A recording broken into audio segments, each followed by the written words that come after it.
Hey everyone, it's Mike with It's Pittsfield Tonight. Before we jump into the debate, I just wanted to put this quick message out there. For one, thank you to all of you that have given to my GoFundMe. As you know, that is the only way it is possible for me to continue doing the debates this year for Pittsfield office, for city council, ward races, at-large races, and of course the mayoral races. Tonight's debate that you're about to see is the first mayoral debate that I've done on this channel. This is something I was looking forward to for a long time, so we're going to get into that. But again, the only way that I can do these is through the generosity of all of you. So this GoFundMe is that important. I rarely ask for help from anyone on these issues. I do as much as I can for our businesses, organizations, fundraisers, anything in the community that needs it, and to keep this platform going and to be able to have these political debates, I need your help. It's that simple. I can't do it without you. So please, 20, 30, anything you can give helps. I have a goal of 5,000 on there. We have to hit it because there's going to be 20 or so debates by the time we get through October. And again, it's you that I need to help continue this platform. So please, I'm asking you, give to the GoFundMe. It is crucial. And that's it. So I will post the link in the comments. And one more special treat that I've been holding back. I was going to put it in the middle of the video. You know what? I'll throw it in now. So it's pretty exciting. So this is in addition to It's Pittsfield Tonight, but starting in August, I have signed on with WBRK, and I will be doing a radio show with them. This is something that I've been in the discussions with them for a little while, and we came to an agreement. So I'm really, really thankful and excited to get that going. That'll be in August. And I'm hoping many of you will tune into that, because the appeal with that for me was WBRK. That call tag is independently owned and one of the oldest in the county. I think 1930s. It's coming up on 100 years old. And so I was really excited to have the opportunity to be part of that. And hopefully you guys listen to me on there. I think that's crucial. And again, this will be added to It's Pittsfield Tonight. Doesn't change anything on here, anything like that. It's just It's Pittsfield Tonight has grown, and we're going to dominate. So that's it with that. Again, the GoFundMe, don't be afraid to give. Please, I need your help. I cannot do this without you. To all the business owners out there that I've helped out, everybody, this is when I need you to scratch my back just a little bit. And I need you. I can't do this without you. So please give. And that's it for now. We're going to get into the debate, and I hope you all enjoy, and I'll see you soon. All right, welcome everyone to It's Pittsfield Tonight. This is the first mayoral debate that I have hosted on this platform. I've been really excited to do this, something I've been looking forward to for a long time. Tonight's candidates are Pittsfield at-large City Councilor and President of the City Council, Peter Marchetti. Next to Peter is our Pittsfield at-large City Councilor, Karen Kalinowsky. And next to Karen is our former Pittsfield Ward 6 City Councilor and former Vice President of the Council, John Krol. So thank you everyone for doing this. I really appreciate it. Thanks, Mike. And we'll start with a 2-minute introduction from each candidate, and we'll start with Councilor Marchetti. Thank you, Mike. I want to thank you for hosting this debate. Give you kudos to your studio. It's a pretty cool studio. It's not like it's the first time I've been in here. I also want to thank Councilor Kalinowsky and former Councilor Krol for being here tonight so that we can exchange ideas. I think this election is going to be a very important election. We have had administrations over the last 20 years that have set aside a platform that works for someone to build off of. And I know that this campaign is going to be about our ideas, but it also needs to be about ideas that Mayor Roberto had, Mayor Tyre had, Mayor Bianchi had, Mayor Hathaway had. And we need to be able to pull all these ideas together and begin to move Pittsfield forward. It's time for a new beginning. It's time to make stuff flourish. And I think my record on the council over the last 16 years, and I also think that my experience and my leadership and dedication to the city will be evident as we go through the campaign. Okay. And next we'll go to our at-large city councilor, Karen Kalinowsky. Karen? All right. Well, I'll introduce myself again, even though you did. I'm Karen Kalinowsky. I'm running for mayor, and I was just told not to use my hands. I once read a great city is measured by the quality of the people who live in it. As a lifelong resident and public servant for 33 years in Pittsfield, I've met and worked alongside many of the residents in our city, which supports this. Now's the time for new leadership and taking on the city's challenges. That's what I've done as your at-large city councilor, and that's what I will do as your mayor. Your voice needs to be heard. I grew up in Pittsfield, one of 16 kids. I know what challenges are. I went to the Pittsfield Public Schools. I served as a police officer for 32 years, during which time I obtained my master's degree in security management. I was a school resource officer for 13 years, and I understand some of the challenges in our schools. I worked with our local youth at the DARE camp for 24 years. I learned that I must be prepared to take on tough fights, and one usually gets more done when working with other people. As your at-large councilor, I am proud of my voting record.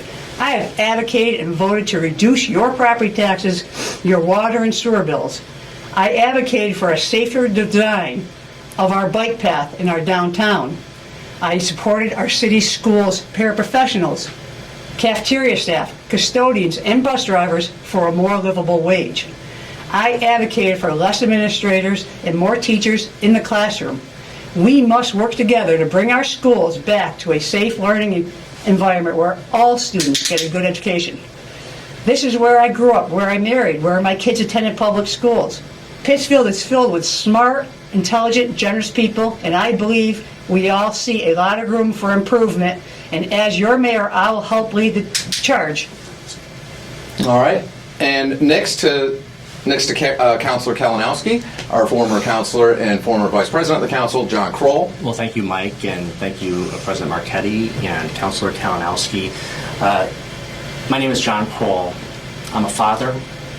I'm a husband, born and raised in this city of Pittsfield, and I love this community with my heart and in my soul. And I said at the beginning of this campaign that this was going to be a campaign like no other in the history of mayoral politics in the city of Pittsfield, that we were going to have what we call a ground game that was unparalleled.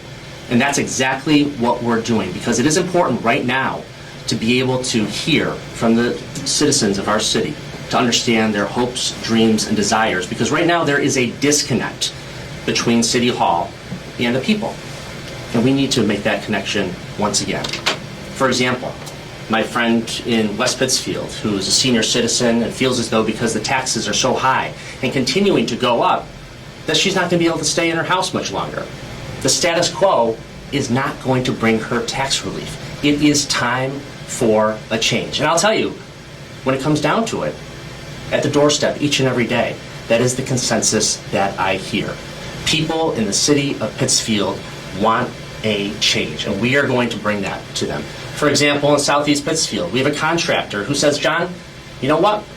We can't do business in Pittsfield anymore because the permitting process is so difficult. It's challenging, and I have to bring my work to Lanesboro and Dalton and Lanesboro and Lenox and other towns. They won't do work in Pittsfield because we're not business friendly enough. The status quo is not going to fix that. It is time for a change. And downtown, man, downtown needs our help. And we've talked to downtown business owners and people who are weary of what's happening downtown. And I'll tell you what, we'll get into this more, but we need foot patrol in our downtown, and we need to fix those bike lanes, which also are very unpopular right now. So I look forward to having that conversation. Thank you, Mike. All right. Well, thank you, everyone.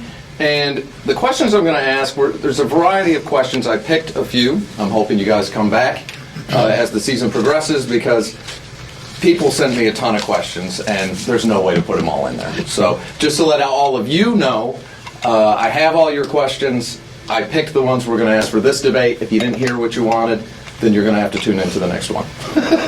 So we're going to start with housing. And I'm going to start with, we'll start with Councilor Kalinowsky. And this is a pretty direct question. how do you plan to combat the market forces that make homeownership increasingly out of reach for Pittsfield's middle-income residents? Interesting that you should ask that today.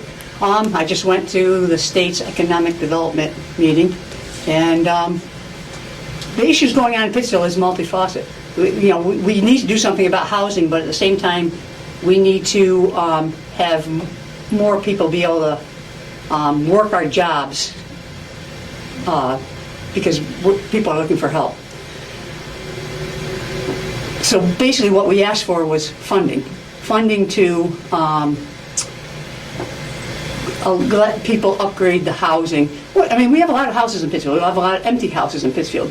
We need to get the funding to upgrade them to, the living standards of what people expect when they come in here into the city. Some of the people from General Dynamics, for example, they don't want to get an apartment that's going to cost them a lot of money that is run down. So we need to have an allotment of money coming in to help people upgrade these houses so that they're up to the standards of the rent that people are going to be paying for them. So basically it's still working with the state and trying to get funding into, I know a lot of people want new housing, but we have a big housing stock here in Pittsfield, and we've allowed them to run down, and some of them have been sitting empty for years. So I think we should, not saying we shouldn't build new, but I also think we need to look at our old housing stock and work with the state and getting funding for upgrading some of these houses to, one, get people in the houses, or two, make them into apartments that are suitable for the people that want to move into the city for jobs. Okay. And to Councilor Marchetti, same question. How do you plan to combat the market forces that make homeownership increasingly out of reach for Pittsfield's middle-income residents? So I think that has a lot to do with the economy, more so than it does the mayor. And I think that that's where my 35 years in the private sector as a banker will come in handy. As we look at the economic situation today, I purchased my home, my second home, 7 years ago, and I had an interest rate of 3%. Today we're looking north of 6% for interest rate. So that clearly changes the dynamic of people to be able to purchase. But there are hundreds of programs out there on the state and federal level to assist homeowners, and one of the first things that we'll do is convene two different groups of folks to create a task force, and one is go into the banking community and saying we need to put everything on the table. We need to make sure that all these programs that currently exist are communicated to the general populace so that they understand where they are and how to be able to get them. And then secondly, we need to take a really hard look at our rental housing stock and work with our code enforcement team to bring those up to a level that people want to live at, and at the same time continue to work with our investors like Allegroni and Carver, who want to build affordable housing in Pittsfield, or market rate housing in Pittsfield. So we need to continue that process as well. Okay. And to Mr. Krol, same question. How do you plan to combat the market forces that make homeownership increasingly out of reach to Pittsfield's middle-income residents? Thank you very much for that question, Mike. And this is a fundamental, one of the biggest challenges that this city faces right now, that this entire county faces right now. There is a supply and demand issue. There is not enough inventory for middle class people to be able to move up in their housing, in our city, and otherwise. And there's just not enough inventory. So what we have to do is focus on making more of that. This has to be the focus of, like we did in the mid-2000s, when we renovated the Colonial Theater, and when we got Barrington Stage Company to come downtown, and when we did these types of projects, there was a council of bankers who came together under the leadership of the mayor, and it was Berkshire Bank and Greylock Federal Credit Union and others, Pittsfield Cooperative Bank, TD Bank, coming together and saying, this is our focus and this is where we're going to work on this. Now, here's an example. Lee Bank. They came in and they didn't just build a bank branch in downtown Pittsfield. They said, you know what? We're going to build up. And we're going to build a second story, and we're going to put market rate housing there. Now, It's only a few units, but it puts a little bit of pressure off the market. So think of what we can do if some of these other financial institutions that are looking, I hope, to invest in this city do that. For example, TD Bank. It looks like they should renovate that building at some point on the corner of West and Center Street. That is a huge piece of property. So when they renovate, if and when, or rebuild, that is a place where we can create many, many units. And that's something that we have to consider and think about, and the mayor has to lead that charge. I also look at the former Harry's Supermarket property on Elm Street, which is owned by the leadership of Pittsfield Cooperative Bank. That is something that has been undeveloped for a long time. You could have a great retail, mixed-use housing at that location, and boy, Elm Street could use that shot in the arm. So those are a couple of the ideas, Mike, that I would do right away as mayor. Okay. And we're going to stay on housing. And I'm going to go to Councilor Marchetti with this one, because I think this directly ties to the previous question. So what would you say to those people who support the city's affordable housing policies, but then fight the city when the affordable housing is being developed in their neighborhood? What are two concrete steps you would take to address the lack of affordable housing and how to address the people in the neighborhoods that have concerns? So first off, Mike, as one of us up here mentioned, status quo is not acceptable and will not lead us into the future. So that starts with communication first, right? And so before a project is even announced, the neighborhood that it's going into should have a community meeting with all the partners present and accounted for to have the conversation and to address the concerns. Because I think if you convene a public meeting and address the concerns and take care of their needs, there'll be less opposition. And so communication is going to be the key to developing any new properties. And the other is we need to go back and, the city has just recently invested $6 million into affordable housing. And if you ask the person on the street, they don't know that that's happening. And so help is on the way. It's going to take some time to get here in order to redevelop some of these properties. And the way that we handled both the properties on West Housatonic didn't meet the needs. And it was more or less people chasing after the fact. And so from day number one, it's about communication. It's about bringing these projects to the community. Because I have a great idea. All of us up here may have a great idea. But if we bring the public in, the public is going to help improve our ideas. And they need a voice. They need a seat at the table for almost everything we do in the city. And housing would start. In terms of the other piece, I think that we have to hold landlords accountable. And we know who they are. And we need to go after them. And if you're not supplying quality housing, then we need to take the necessary measures to make sure that you do. Okay. And to Mr. Krol, same question. What would you say to those people who support the city's affordable housing policies, but then fight the city when the affordable housing is being developed in their neighborhood? And what are two concrete steps you would take to address the lack of affordable housing in Pittsfield and addressing the needs of the people in the neighborhood with concerns? Well, I look at that, and the status quo, Peter mentioned that code enforcement was a piece of that. But I got to tell you that during this administration and with this council, code enforcement has become lack and lapsed as far as what we were once doing. And I think that's really, really important for our housing stock. And we've taken a big step backward as far as the ability for us to keep our housing stock quality and where it needs to be. So that is an initiative that I will revamp once again, is a strong code enforcement plan. And again, the status quo is not doing the job there. As far as the opportunities, there's another project, Mike, and I look at the downtown Wright building. And that's a building that has remained dark over the last several years. And yes, Allegroni owns it. They're looking for historic tax credits, but why are we not getting those tax credits? And I look at leadership and say, where is our state representative on that? Where is our leadership to get those tax credits? We know who releases those tax credits. It comes from the Secretary of State's office. We have to make sure that we have the political will and ability to do that, to get that project done. It has been a hole in our downtown for the last 4 years, and the leadership today is not doing anything about it. And that would be a piece of the housing component for our city, and a huge piece missing in our downtown. So that will be top on my priority list when I'm mayor. Okay. And to Councilor Kalinowsky, the same question. What would you say to those people who support the city's affordable housing policies, but then fight the city when the affordable housing is being developed in their neighborhood?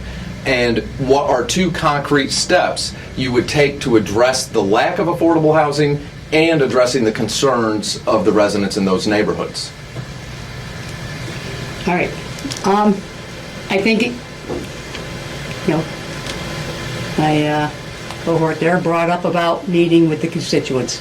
That is important. That is something we should do. But we don't just meet with them. We have to listen to them. He brought up the West Wisconsin Street housing. I was at that meeting, and I will tell you, I got lashed back from the people putting the meeting on in regard to what I was saying. So they weren't working with us. If I am mayor, our department is going to work with the residents. We are not going to fight with the residents. We're not going to sit there, you're wrong, and that doesn't work. We have to listen to their concerns because they were legitimate. The concerns being said to our local, from our local city hall, what the concerns from the residents to them were legitimate. As a police officer, I was trying to tell them what they're going to run into if they go with the format that they were planned on going on. And I was basically naysayed that I didn't know what I was talking about. I spoke to other law enforcement officers about it, and they, without me telling them anything, agreed with me about what that building is going to end up being like. Well, the neighbors already know this. They knew it just like I did. And we weren't listening. The city was not listening. So it's not just meeting with the neighbors, it's listening. It's taking in their concerns. And then it's looking at them and saying, okay, is there something there? Are they actually bringing up something that's legitimate? And then we have to go back to the table, and we need to come up with a different plan and then present it back with them. We have to listen to the input and then go back. We can't have just one meeting and say, we're good. We need to listen with their concerns and come back. Okay.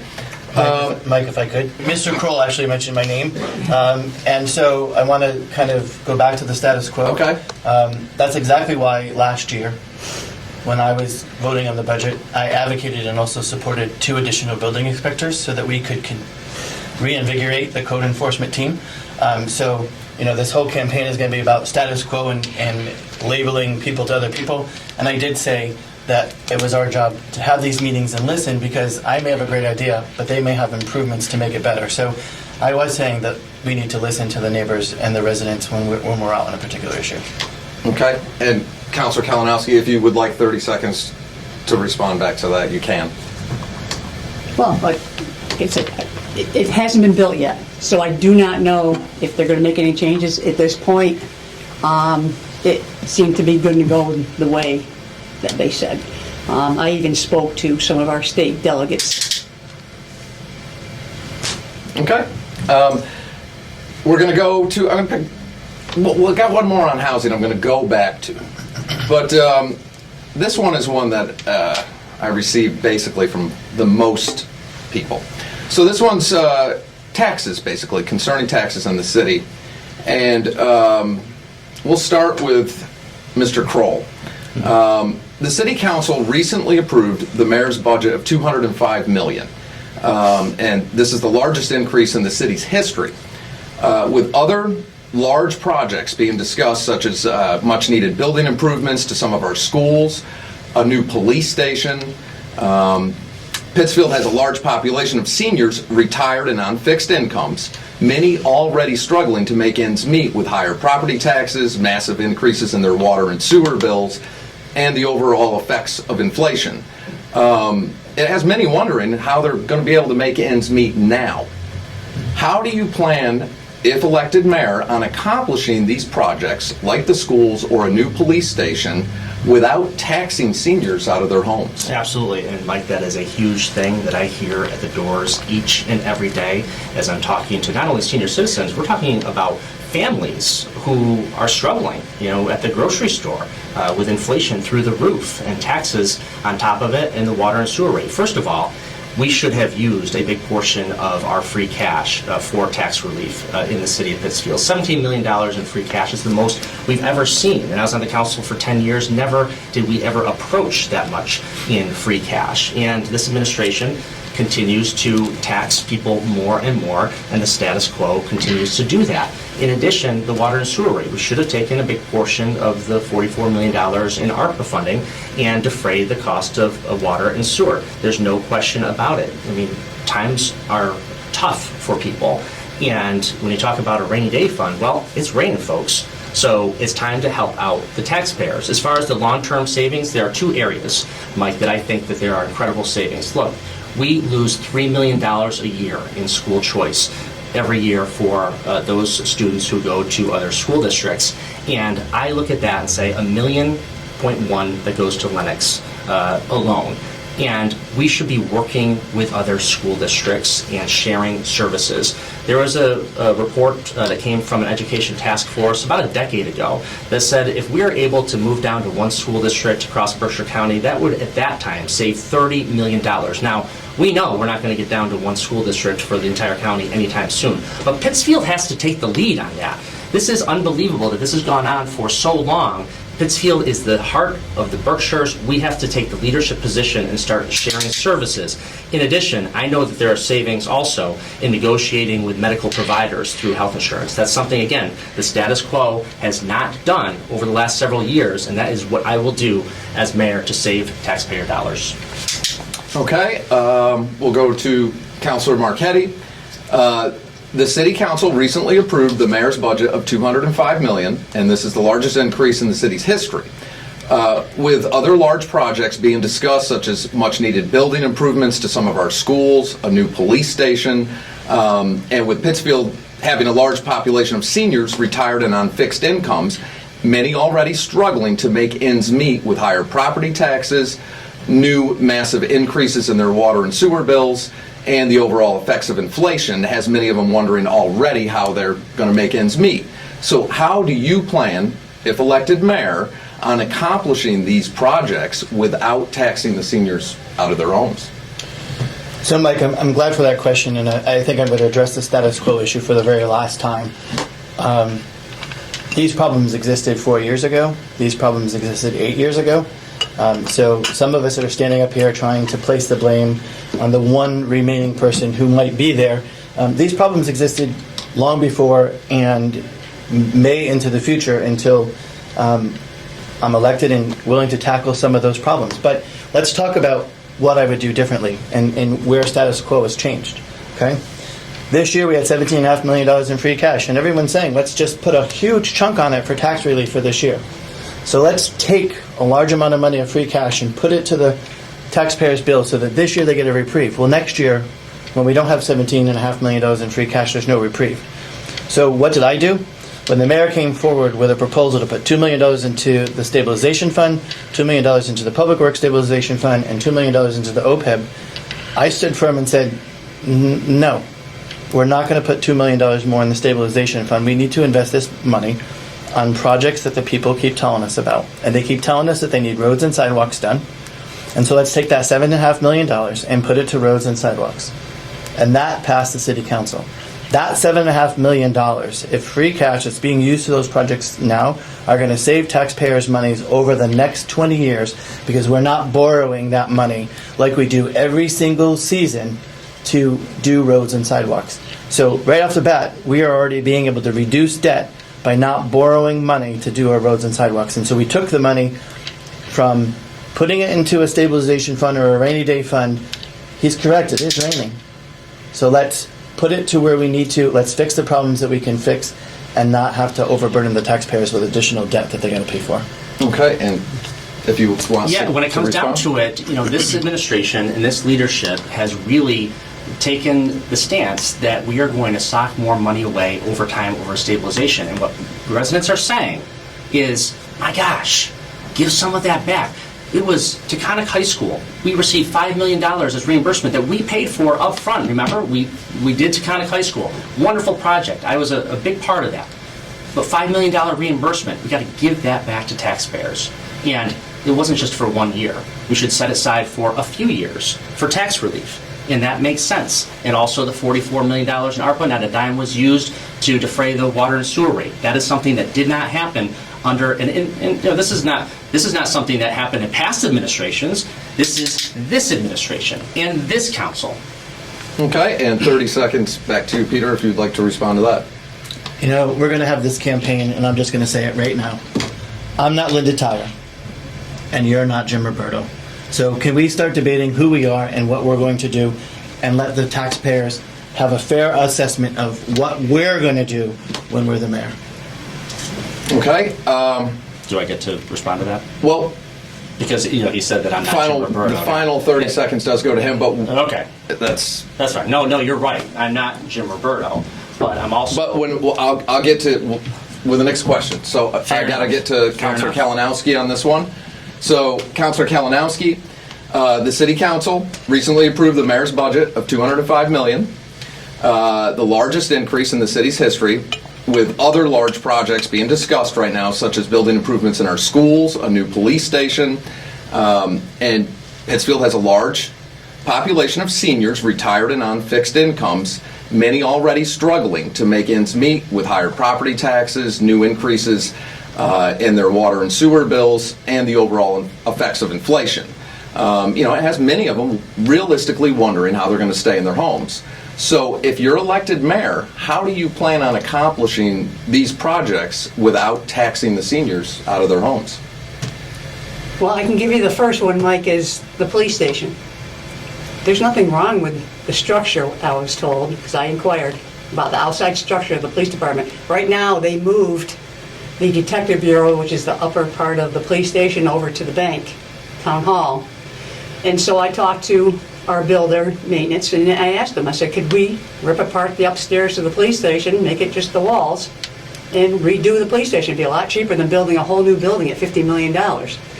And then once that's done, can we then work on the main floor? And then once that's done, work on the basement, bring it up to date. The cost would probably be less than half of $50 million. It still comes down to what it would cost and who would have to do the work, whether we have, some of our city employees can do it, or do we have to contract the whole thing out? But it was something that I've already been inquiring into, because, I believe the police station needs to be centrally located in the city and should not be moved to the outskirts or somewhere far away from the center of the city. In regard to water and sewer, I was a big advocate of the ARPA money to be used. We did not have the say of where it could be used. The mayor did, but I fought from last January to the last budget meeting about trying to get ARPA money used toward water and sewer to help reduce our rates. I did get water meters for some of our really struggling low-income people that they will now put them in. But basically, I think we need to look at where we're spending. Where can we save? What is a necessity and what is a just a want? Our city buildings need work. We have neglected them for years, and it's cheaper to fix a building. Okay, and I'm going to jump around a little bit here. So we're going to start. This time I'm going to go to Councilor Krol. Growth is a very contentious issue right now in the country, especially in the business sector. Business real estate market is taking a hit. Sure. I want to hear, we'll start with you, Alexa. I want to hear each candidate share an example of when they showed leadership in either taking a controversial position or bringing people together to find a solution on a controversial issue. Oh, absolutely. I look back, and I was actually just having a conversation with the gentleman from Berkshire Mosquito Control. And when it comes down to it, I remember it was one vote against to bring in mosquito control, and it was my dear late friend, the president, Jerry Lee. It was a 10-to-1 vote to bring in mosquito control. It was 2010, I believe it was. And unfortunately, what happened after that was a bit of a disaster. Mosquito control drove through Pittsfield and sprayed everything from schools to daycares and the rest, and it was hugely, hugely controversial. And I can tell you that there was a huge push to eliminate the program at that point. And in fact, the former aide to the mayor at that time, Tricia Farley-Bouvier, wanted to kill it. Jim Roberto wanted to kill that program. It cost the city some money. But you know what? I did see the value in some of the elements of that program. And I worked with fellow councilor Chris Yan, fellow councilor Kevin Sherman, and we got the votes to save the program because for a couple of reasons. People don't realize that with Berkshire Mosquito Control is that they're able to do things without a permit that the city would have to, like remove a beaver dam, for example, and dig ditches and do larvicide, that sort of thing. So there was value, and to this day, people don't see all the work that's being done with Berkshire Mosquito Control. And I know this is a huge controversy, and Peter just tried to defray the program as well over time, but I saw value in it. And I brought my colleagues together and said, we're going to save this program for these reasons. And that's exactly what we did on 6-5 vote. So that's just one example. Mike, I have many, many more. Okay, and Councilor Marchetti, you were mentioned, so you have 60 seconds to respond if you'd like. I'll pass. Okay. We're going to go to Councilor Kalinowsky. Same question here. Growth is a very contentious issue right now. I want to hear from you an example of when you showed leadership in either taking a controversial position or bringing people together to find a solution to a controversial issue. I'll bring up the first one. I tried to I did have it on the ballot for a short period of time, letting the voters decide what to do with North Street. With the one whole lane turned into a bike lane and buffer lane. I put all the paperwork together, I got the signatures, I actually got the vote to put it on the ballot, and about a month later, the city council got up there and rescinded it. Not all of them, but I had some people that done. But I try to give the voters a voice. When I was campaigning, that was the biggest concern of everybody when I was going door to door, was North Street. A lot of people avoid it. A lot of business owners hate it. And I just figured, instead of me making the decision, I did go to the commissioner and I did talk to people about changing it, and it was adamant that this was a good thing, this is the way it's going to stay. So that's why I put the petition together to put it on the ballot for the voters, and let the voters decide if they like it or not, and let them decide if they want to have it switched back the way it was, want to redesign a new design for a bike lane. But the council got together, and people that voted to put it on the ballot rescinded their vote and voted no. So that was taken away. They might have thought it was taken away from me, but it was taken away from the voters. Okay. Councilor Marchetti, same question. Growth is a very contentious issue in the country right now. I want to hear from you an example of when you showed leadership in either taking a controversial position or bringing people together to find a solution on a controversial issue.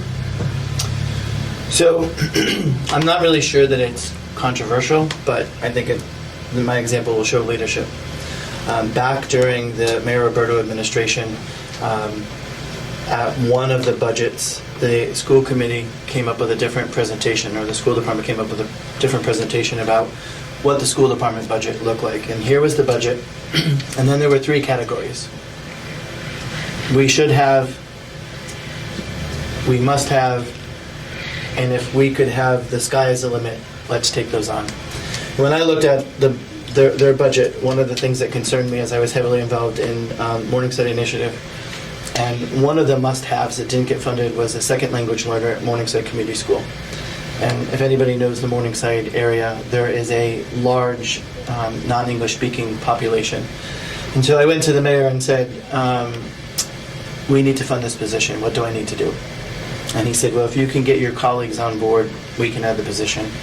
By the time I was done trying to get my colleagues to support a position for a second language learner, there were several other positions to the tune of $750,000 to add to the school department budget. I went back to the mayor and said, this is what I had in my request now is a little different. The mayor thought I was crazy. I assured him that there was support for such a change, and we put it forth, and it passed. And so to this day, when we talk about budgets and we talk about taxes and we talk about stuff, I think all of us up here can agree that whether we agree, but there was a big push for teachers to get paid what they deserve to be paid, and that was the beginning of it. Okay. I'm looking at the clock, and Steve just sent a little signal over to me here. So I'm going to go one more question off of here, and then we'll get to the closing statements, which you guys can say anything you want. You can mention what you want to. Well, not anything you want, but you can mention each other's names. So if you want to try to finish something, to make sure that you get to say what you want to if you didn't. So let me pick out a question here. I think this is a good one for a last one. Under Mayor Tyer's administration, she established a red carpet team and hired a business and marketing director, Mr. Michael Coakley. Do you believe the red carpet team and Mr. Coakley have been effective in helping our existing businesses and promoting new business growth in the community? If not, what would you do as mayor to help Pittsfield's existing businesses and promoting new growth? And Councilor Kalinowsky. All right, I've only known what he's done for the last short period of time of his involvement. I believe he needs to do more local. People that have already been here and helping them and going around and speaking to them about what can Pittsfield do to help them. Like especially after COVID, some of the businesses had to shut down, and they're struggling. Even, since they've been able to reopen, they're struggling. And no one from the city has gone around to ask them. And I talked to Mr. Coakley about this. It was a concern of mine that we're working on bringing people into the city, which is good. I think we should bring people into the city, businesses. I said, but we have business owners that have been here for 20, 30, sometimes they're different owners, same businesses, 40 years, and nobody goes out and speaks to them and says, hey, what can the city do to help you? Is there anything that you need? And so I'd like to see more of that happen.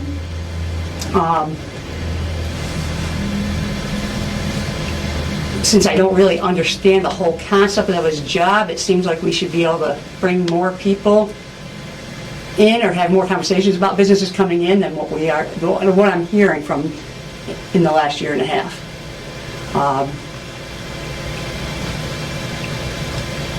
We need to work on it. It needs to be something that's worked on more. Okay. Councilor Marchetti. Do you want me to read? Okay. I think I'm good. So I think the red carpet team is a good start, but it needs some more teeth. I agree with Councilor Kalinowsky that not only is it about recruiting businesses from the outside, but it's also looking to assist businesses that are struggling, but at the same time also assisting businesses that are ready for expansion. And I think that we can point to the red carpet team doing that with the latest upgrades. And I just kind of went blank. Out on Central Berkshire Boulevard, Interprint. So we just recently helped them with an expansion. I think the bigger piece, though, is that I get that we can't tell the general public, hey, we may have Company X coming to Pittsfield because the negotiations are pretty confidential. But I think that members of the City Council need to be brought in and have an understanding of what's happening so that at the 11th hour, they're not faced with here's a TIF or here's a request for economic development money, and they don't really understand the process that it took in order to get the business here. I love the fact that the red carpet team works with PERC and other funding sources. It just needs some teeth, more teeth to it. Okay. And Mr. Krol? Actually, it was interesting because I did receive a call from one of the businesses that actually did receive funding through the Red Carpet program, and the City Council approved it. And the response was, John, I've done everything that I need to do, but that first check hasn't been sent to me. And so there is a communication breakdown, and I left a message with one of the people on the red carpet, and finally it did get done. But communication is an issue, and that is big across the entire city. If you want to talk about being pro-business, then let's talk about our permitting process through the building inspecting office. And when it comes down to it, Pittsfield is known as being the most difficult place to do business as far as doing projects, whether it's in the residential sector or in the business sector. I can name so many businesses that I won't name here off the top of my head who chose to go to other communities because of that cumbersome process, and it has to be fixed. That is one of the first things that I'll do as mayor. And the other thing is, if you want to make Pittsfield a business-friendly place, look, there's a lot of people who work from home. There's a lot of people who are more flexible. You have to enhance the quality of life in our city. There is so much. I hear all the time that families don't have enough to do with their kids here in Pittsfield. They have to go to Holyoke. They have to go to Albany to do fun things. We need to think about that as economic development. It's not just about the core jobs in business. We have to think about, what do families do when they're here? My friend Melissa Fawcett, she saw that. She saw the opportunity in saying, families want to do more things here. So she started Ready, Set, Play.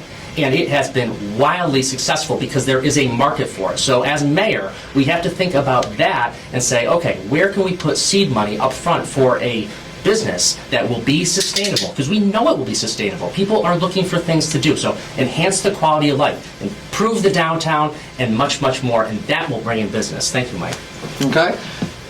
I know Steve gave me the signal, and I said that was the last question, but I was looking at this other one. I got to ask one more, and then we'll go to that. Yeah. Sorry, Steve. So I think this is a big one, and again, to everyone watching, if you haven't heard a question that you were hoping to, we can't do them all in one debate, but I have your questions, and I'm inviting the candidates back, so we will get to them, I promise. So the last question, and this really is going to be the last question before we get to the closing statements, and this one, we'll start right where we left off with Mr. Krol. So this one is panhandling. And panhandling in the city has really become a big hot button topic. Many residents have complained of aggressive panhandling, and many business owners, including myself, have seen it out in the medians all over, where we have them out in chairs and they're kind of setting up camps in the medians now. And many believe that is also a safety issue. As mayor, how would you, because this is a delicate topic. Sure. There's First Amendment rights involved. Sure. So as mayor, how would you handle the panhandling issue? And we know the First Amendment right quite certainly, because that is what we hear from the administration and the leadership of the city right now. And in fact, typically you hear that from the police department to say, hey, there is a case in Fall River. First Amendment was the decision there, so we can't do anything. Well, guess what? We can do something. And I'll tell you, when it comes down to it, it's about being creative. You know, we have to think about these things. You know, in Salt Lake City, they have meters there where there's a sign that says, hey, all the dollars that go into these parking meters go to addiction and homelessness issues. Do not give to the panhandlers. So you make it very, very clear that we want to help individuals, but we're not going to do it this way. And I look at it, and as I'm knocking on doors, I hear from people, especially women, young women, older women, and when I hear this, I believe them. And so, for example, a 19-year-old who just graduated from McCann Tech, she told me that she got a job and she's hoping to work in downtown Pittsfield, but she said, John, I don't feel safe walking downtown by myself. I am approached all the time. And so downtown foot patrol is something that would make her feel good. Yes, boots on the ground. We have to have a presence in downtown Pittsfield from our police department. And yes, we have to bring our social service agencies together. Yes, we have to work on the brain center that is woefully under-resourced, and those social workers are not paid enough, and so therefore there's a lot of turnover for those social worker positions that would provide more services to these individuals, and on and on and on. Yes, all those are issues, and this is complex, and we have to deal with empathy and compassion, but at the end of the day, we ought to have some sensible accountability, because we need to respect our citizens and our business owners, and so doing nothing is not an option. Doing nothing is not an option. Thank you, Mike. Okay.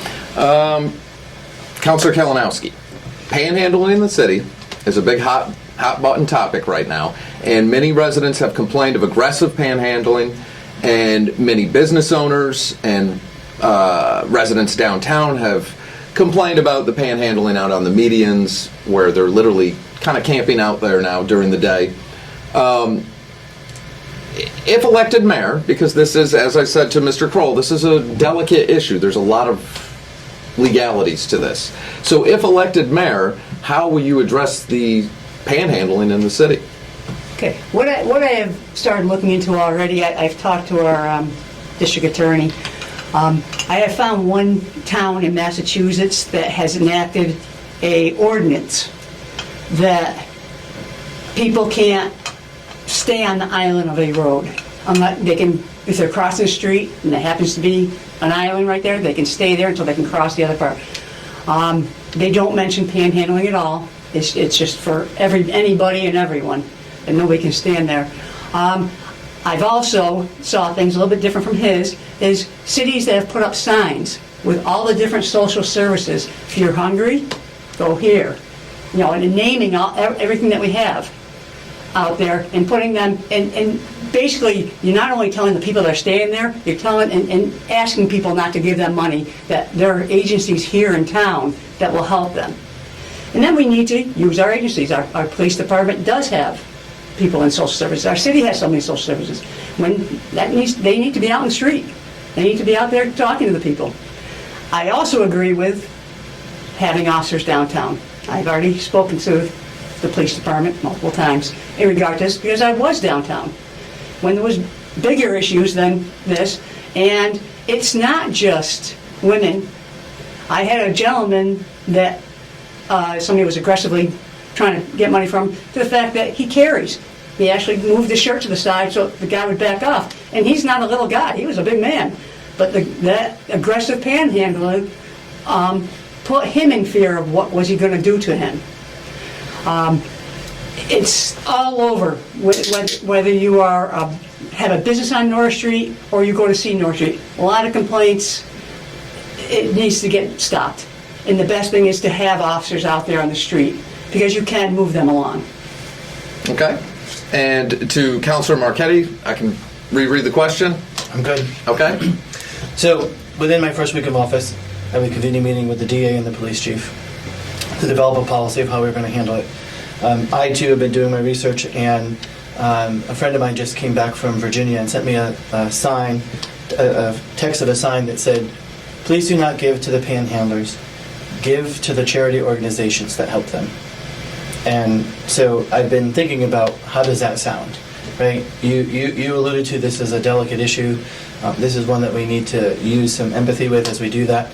And so in my mind, I'd be asking the DA and the chief, how do we organize? Because I don't want to send an officer to them on the street corner. Because in my mind, we need to send someone from a social service agency. We need to find out if there's a mental health issue. We need to find out if there's a substance use disorder issue, and we need to get the people that can help them to take care of them. Sending an officer to help them move along doesn't solve the problem. All my years of doing Morningside Initiative, when we talked about crime, and I'll give him his minute to talk, John did Westside.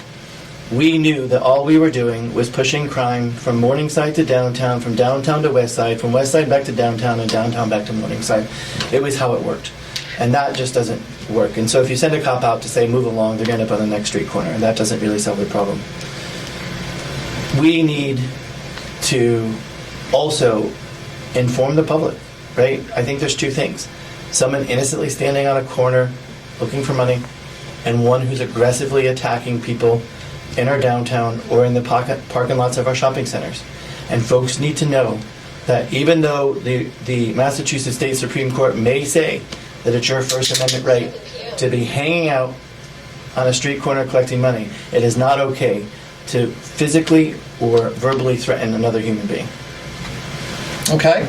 To respond. Yep. You have 60 seconds. And just to be clear, again, I guess the difference here is I've already spoken to the district attorney. I've already spoken to the sheriff and the interim police chief about this issue. And each and every one of them had said that foot patrol is a good thing, and boots on the ground is something that works. It is a deterrent. It's not even about just moving someone along. It's about people feeling comfortable.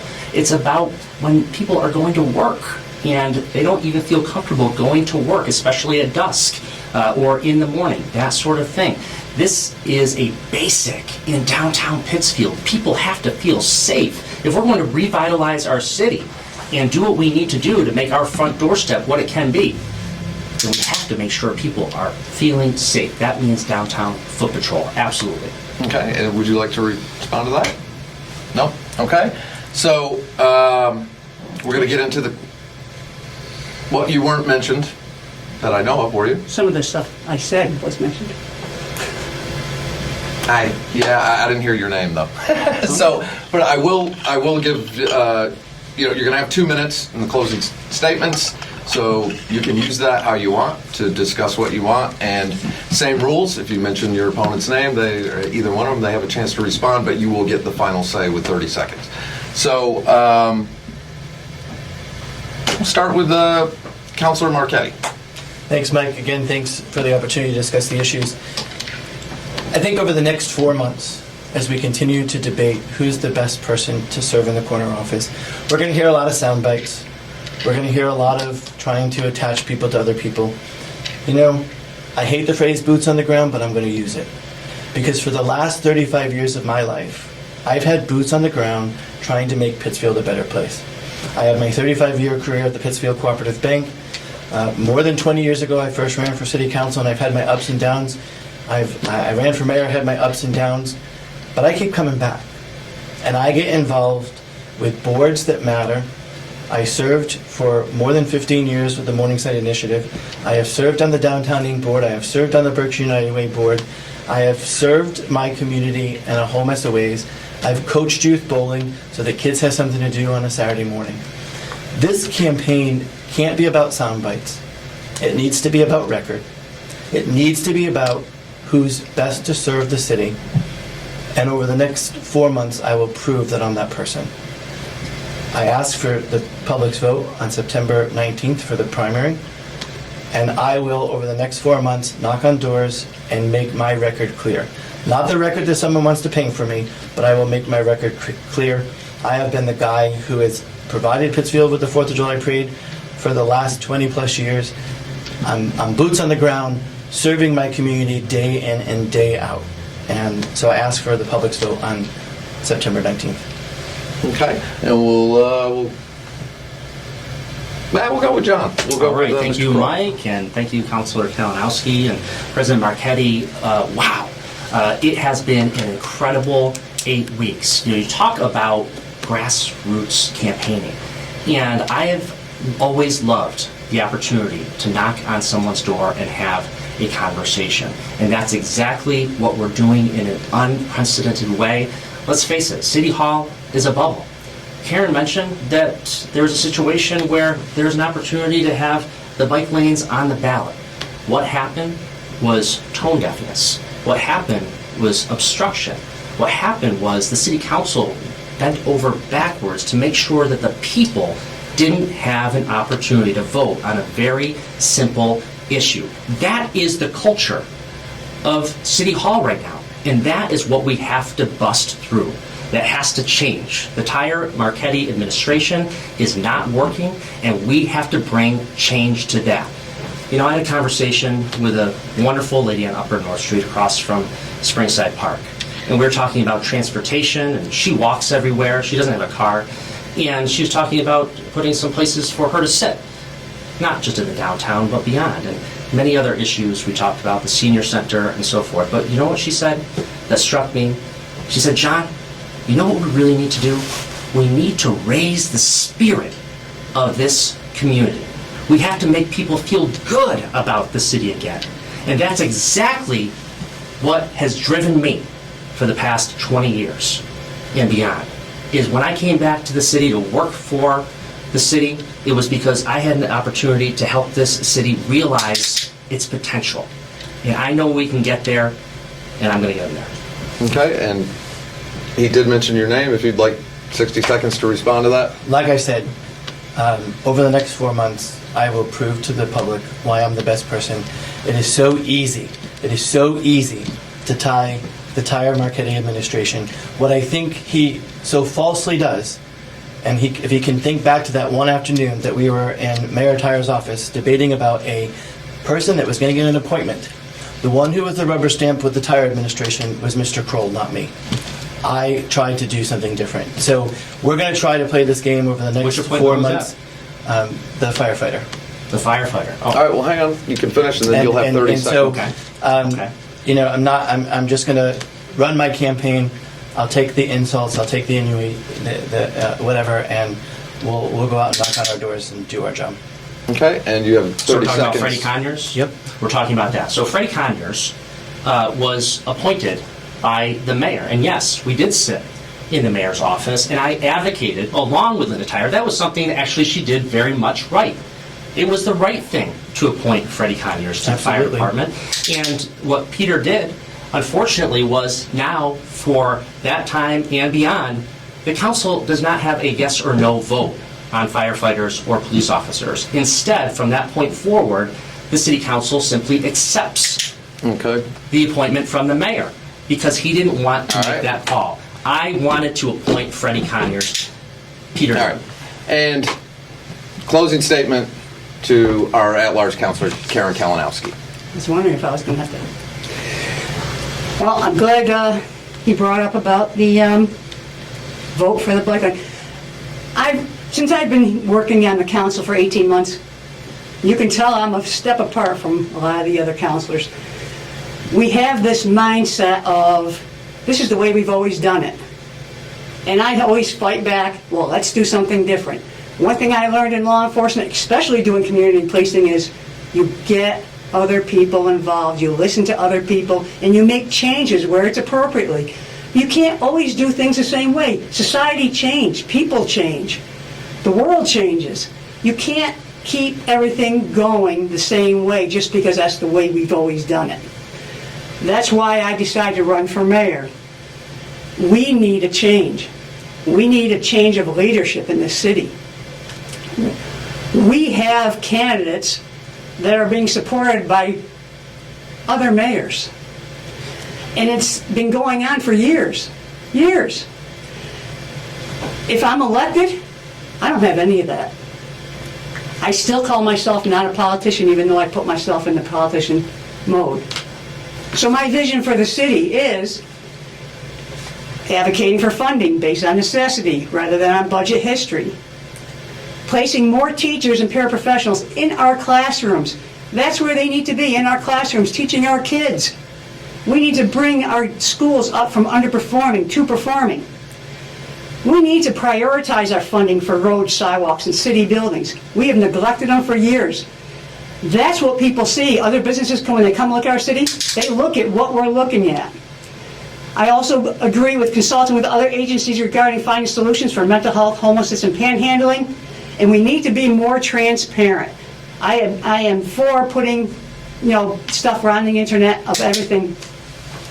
All right, and she did mention both of you, so if you want 60 seconds to respond, Mr. Krol. Look, at the end of the day, my heart and soul is with this city of Pittsfield, and we are going to show over the next several months that we are committed to the people. Look, I've had over 1,200 doors that I have knocked on and over 600 documented conversations with people in our city every single day. Okay. And that's what it's going to take to truly reconnect the mayor's office to the people. And Karen, 30 seconds back to you on that, if you want it. No, not good. And Mr. Marchetti, she did mention you, if you want 60 seconds to respond. I'll just reiterate, the next 4 months, the three of us should run our own campaigns and highlight why we're the best person to do the job, and that's what I intend to do. Okay. And would you like 30 seconds to that? You have the final word. It was your last statement, so it's up to you. Same thing. I believe that people should look at what we stand for. Look who is advocating for the people of the city. Thank you. All right. Well, I can't thank you all enough for doing this. This is something I've been looking forward to doing for a long time. I hope all of you at home enjoyed the format. I tried to make this as fair as we possibly can. While we're all here and the cameras are still on, I'd also like to thank Steve Secord. Steve has been invaluable to me here building the set and doing all this other stuff. And I would like to offer all of you as candidates to come back for another debate on public safety, if that's something that you would be interested in doing. And I will reach out to your camps to schedule that if you'd like to do that. Sounds good. Yes. All right. Sounds Well, good. thank you again to everyone. I hope all of you enjoyed it, and we will see you at the next debate.